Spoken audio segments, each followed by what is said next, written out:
question. What is wrong with you?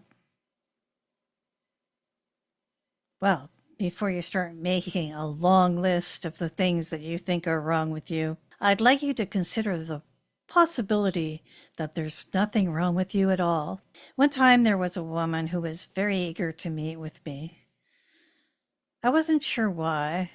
I assumed maybe it has something to do with her wishing to take some voice lessons from me. So after she contacted me 2 or 3 times, I decided, okay, I'll go meet her and have a cup of coffee and chat with her. I had recovered enough from my shyness that I was able to make arrangements to meet somebody that I didn't know and contemplate meeting them and talking with them without dissolving into anxiety. So we met at a local cafe, and after talking for a few minutes, it became very apparent that she was actually not interested in working with me as a voice teacher, but rather she wanted to know more about me. She asked pointed questions. Well, I thought that's fine. I have nothing to hide. By that time, I'd spoken on radio and at conferences, answering a few questions by someone that was unknown to me was fine. I was happy to tell my story to anyone who asked. So then she said to me, "So, who is Victoria?" I answered, "I'm a teacher of singing for the shy, a composer of music, a visual artist, and a writer." She looked at me quizzically, and then she said very firmly, "No, that's what you do. That's not who you are." Her tone suggested that there was something wrong with me for thinking as I did, and that she was the one who could fix me. I said very calmly, "That is who I am." In those 5 words, I summed up a 12-year journey of working on myself to the point where I could have this conversation with her, disagree with her, and tell her so, and be okay. Your choices are your choices. We all make mistakes.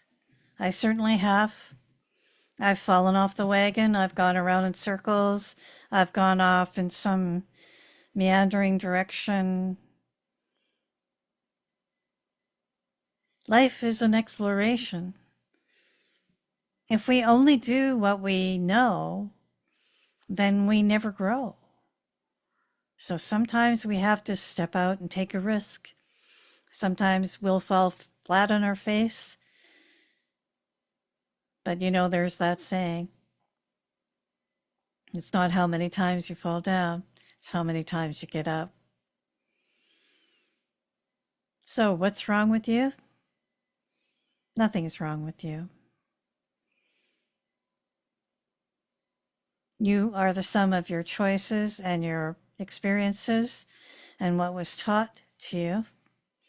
And as I said in another video, I believe it's entirely possible to change that if you wish.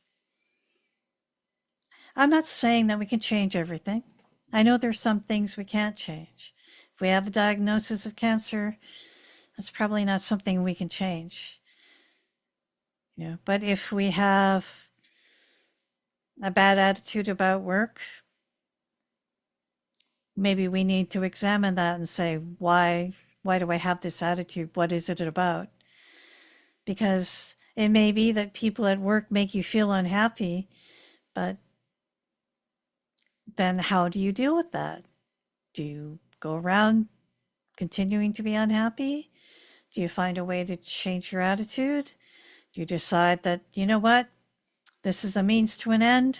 This is a way to put money in my bank and save up for that trip I dream of taking, or that house I dream of buying? Or do I need to actually make a change? And is it possible to make a change?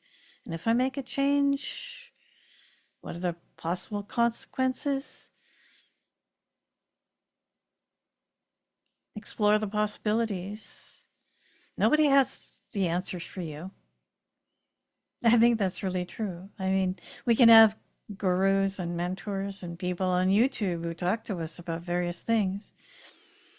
But the truth of the matter is, in many ways, you're sort of on your own in terms of the fact that it's up to you to decide what your life is going to be, how your life is going to look. There's a quote from Abraham Lincoln that I used to have on my bathroom mirror for the longest time, and he said, "People are about as happy as they want to be." That's my meandering thought for the day. You take care. Talk to you later.